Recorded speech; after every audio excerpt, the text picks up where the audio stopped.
So let's call a spade a spade.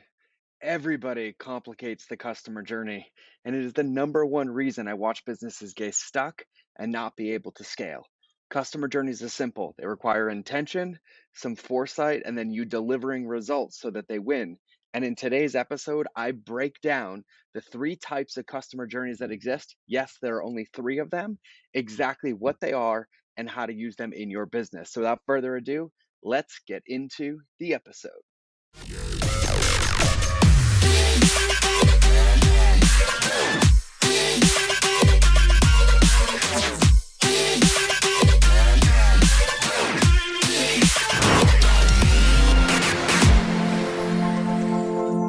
All right, everybody, welcome back to another episode of the Mind of George Show. You know what we're going to talk about today?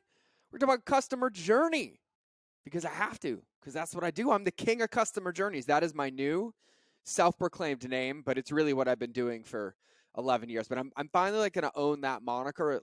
I'm going to be the king of customer journeys.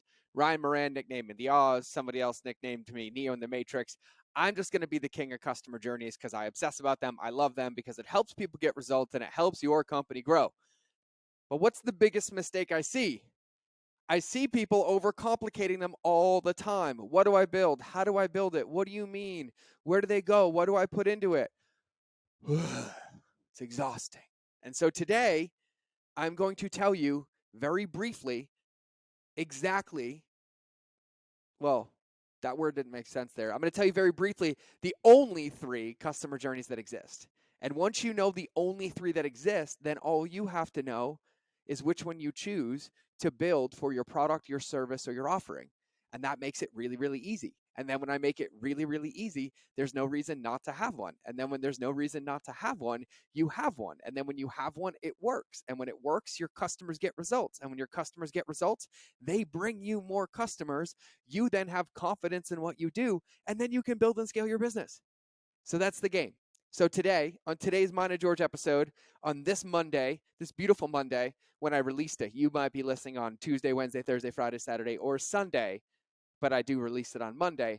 We're going to talk about the three types of customer journey. And before I begin, I'm going to take a sip of my coffee, because you know I drink coffee. It tastes amazing, and I love it. So here we go. Regardless of business, regardless of service, regardless of offer, regardless of industry, because I have worked with every company you can imagine, from optometrists to e-commerce brands to consumer packaged goods to supplements to food to coaches to consultants to speakers to estheticians to plastic surgeons. I have worked with all of them. And no matter what, every single one of their customers and customer journeys falls into one of these three buckets. So there are only three types of customer journeys that exist. They are a use customer journey, they are a consume customer journey, and there is a complete customer journey. So the three of them are simple. Number one is use, number two is consume, number three is complete. Now, what that means is when you give a lead magnet, when you sell an offer, when you sell a product, when you sell a service, they need to go through a customer journey for a particular reason. But once that journey is complete, of course, they can move into other ones, but they always fall into one of those three buckets. And the most important thing you can do is identify what bucket your customers belong in per product or per offer, because that takes all the guesswork out of what you should build. Okay? So, what is a use customer journey? A use customer journey implies exactly what the name means. Somebody buys your product or service, and it's something that they use for a long period of time. It's not designed to expire or go out. So, for example, I have my water bottle right next to me. This shaker bottle, it's from the Perfect Shaker. I love it because of the way it's set up on the inside. But when I buy this, they need to teach me how to use it. Then, once I know how to use this shaker bottle, their job is to hold me accountable to using it. But they would need to teach me, like, oh, why is it set up that way? How do I clean it? Can I put it in the dishwasher? Can it go in the freezer? What does this do? What does this do? And they teach me how to use it, right? That's one example. Let's take, I'm looking at my cowboy hat. My cowboy hat is sitting right in front of me. My cowboy hat would have a use customer journey. I buy the product, you teach me how to use it, and then I use it forever and ever and ever. a software company, like let's say your e-commerce platform or an email company or something along those lines, they would most likely design a journey to teach you how to use their tool. So then once you know, you continue to use it and you stay a customer. My backpack for High Speed Daddy. For those of you who don't know, I own the best backpack company on the planet with my amazing business partner, Craig. But it's called High Speed Daddy, even though the bags aren't just for dads. They're for everybody. They're the best backpacks that exist. But that backpack, when I sell you that backpack, which go buy one, you'll see this customer journey made for you and you can copy it. Go to highspeeddaddy.com. So when you buy that bag, I need to teach you how to use that bag, the insulated pockets, the baby wipes, the laptop sleeve, the cable management, the waterproof pockets, the durability of it, the zippers, the straps. And then once I teach you how to use that, then my job is to stay in a relationship with you so you continue to use that product. So a used customer journey needs to be designed to teach somebody how to use your product or service. That is type 1, okay? Type 2 is a consume journey. It is a consumable, a consumption journey. Let's give you some examples. I have this pre-workout next to me. This pre-workout is from Axe and Sledge, which is Seth Feroci's company, right? So when I buy this product, they need to teach me how to consume this because it will run out and they want me to buy more of it. And so when they tell me the benefits, the timing, how to take it, when to take it, how much water to take it in, they're teaching me how this product works, but also holding me accountable to taking it because when I am done with it, I'm going to want to buy more. So think about supplements, think about food, think about toilet paper, think about baby wipes, think about anything that expires. Cars. Cars are really consumables because they design them to die, right? Batteries. Batteries don't last forever. That's on purpose, right? Skincare. A lot of skincare. Everything you can imagine is a consumable because they only win if you use what's there and you continue to buy their product. And so a consume customer journey is for any product or anything that exists that somebody can consume. They can eat it, they can use it, they can clean with it, they can do anything with it. And then when they run out, they come back to you to get another one. That is a consume journey. That is a consume journey. And what I found, to give an example, number one, most of those are tools, things that you use. And in the world of internet marketing, those are like software tools or editing apps on your phone or things like that, like Photoshop would technically be a use because you learn how to use it, you keep using it, right? In a consumable, I don't find much of anything on the internet that fits into that category. Courses, anything along those lines, they do not fit. It's more so products, physical products, food, things along those lines is really where a consumable goes to. And one thing that pops into my mind all the time with apparel I put in a used journey because I want you to wear the shirt. I don't want to teach you from day one, like your shirt's not going to last forever, right? Things along those lines. And so the first customer journey is use. The second customer journey is consume. Now, the third customer journey is complete. And complete is amazing. And complete applies to probably 90 to 95% of digital content, digital courses, or anything along those lines.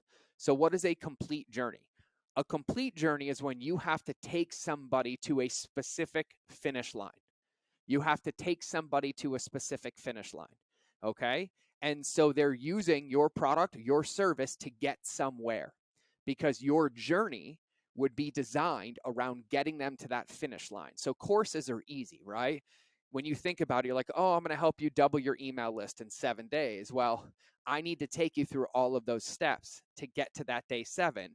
But then once you've doubled your email list, you're complete. And then I would move you on to something else, like maybe monetizing it or increasing your open rates or doing it again. But there is a beginning and an end to a complete journey. Whereas a used journey is designed for you to get something to maximize your ability to understand how it works and to use it as much as possible forever. A consume journey is to teach you how to use it and hold you accountable to using it so that you run out and buy more. And then a complete journey is to take you from where you are to the finish line that we agreed upon so that you can win, move forward, get a result, and then start another journey. And so I'd say 90 to 95% of all digital content I see, courses, coaching, all of those things are in the complete journey. My mastermind is a 6-month evolution because through 6 months, I get you to a finish line. Now, almost all of our members recommit to another 6 months and another 6 months, but they're broken up into sprints because then we can measure the milestones and we're completing things in phases so that things are working, things are moving, and momentum is in progress. Okay.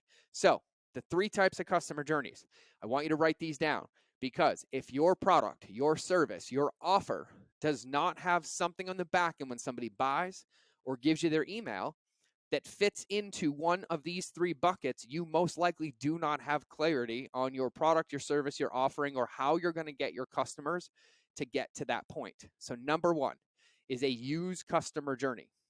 Number 2 is a consume customer journey. And number 3 is a complete customer journey. Now, like I said, I've been doing this for 12 years. I have yet to find one product, one service, one anything that does not fit into one of those 3 buckets. And why is it so important to identify the bucket? Because once you identify the bucket that your customer journey belongs into, the next step is to choose how you build it. But step 1 is having clarity on exactly what it is. That makes everything so much easier. So, what I want you to do is I want you to send me a DM on Instagram. You know my Instagram, it's George Bryant.